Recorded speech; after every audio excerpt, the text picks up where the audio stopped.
In 2004, a high school student named Sam Eshikoff from Great Neck, Long Island, New York, discovered he had a rare academic superpower. He could ace standardized tests like the SAT and ACT with near-perfect precision. While most students were sweating through prep books and practice exams, Sam was breezing through the real thing, scoring in the 97th percentile or higher every time. But instead of just using that talent to boost his own college prospects, he saw an opportunity. A classmate approached him with a bold question. "You're good at this. How much would it cost for you to take the test for me?"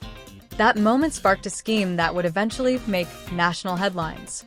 Sam began impersonating other students and taking their SATs for them, not once, not twice, but at least 16 times, according to prosecutors.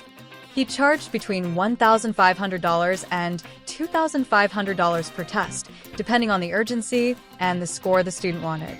He used real IDs with his photo and the student's name, memorized their personal details, and even adjusted his performance to match their academic profiles so the scores wouldn't raise suspicion. He didn't just cheat the system, he reverse-engineered it. He was like the academic version of a stunt double, slipping into weekend test centers across New York, sometimes outside his own district to avoid being recognized, with laminated IDs and a poker face, then walking out with scores that could change someone's future. The wildest part?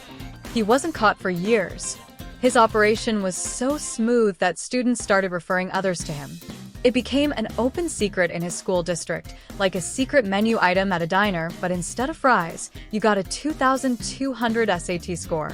Eventually, school officials noticed discrepancies between some students' grades and their test scores. They launched an investigation, compared handwriting samples, and worked with the Educational Testing Service, ETS, to track down the impersonator. That's when Sam's name surfaced, and the whole scheme unraveled. In 2011, Sam was arrested and charged with criminal impersonation, fraud, and falsifying business records. But here's where the story takes a turn. Instead of jail time, he accepted a plea deal that required him to perform community service tutoring low-income students on how to take the SAT legally and effectively. He didn't just serve his sentence, he used it to help others. He volunteered at the Manny Cantor Center in Manhattan, teaching test strategies to students who couldn't afford expensive prep courses.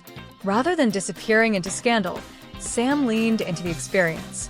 He appeared on 60 Minutes in a segment called The Perfect Score, where he openly discussed how he pulled off the scheme and why he believed the SAT system was flawed.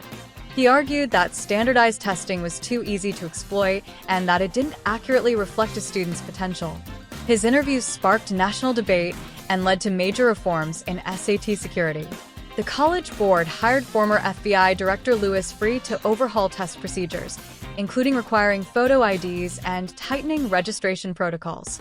Today, Sam Eshikoff is a successful entrepreneur. He earned degrees in finance and real estate and now runs a real estate development firm in New York City. He's also involved in nonprofit work and has written about education and ethics in major publications. His story is used in college ethics courses as a case study in academic integrity, personal redemption, and the unintended consequences of flawed systems. So, yeah, from SAT stunt double to education reformer to real estate developer, Sam didn't just glitch the matrix. He rewrote part of the code. And he did it without hurting anyone, proving that even the most unconventional detour can lead to a surprisingly constructive destination. Subscribe for more.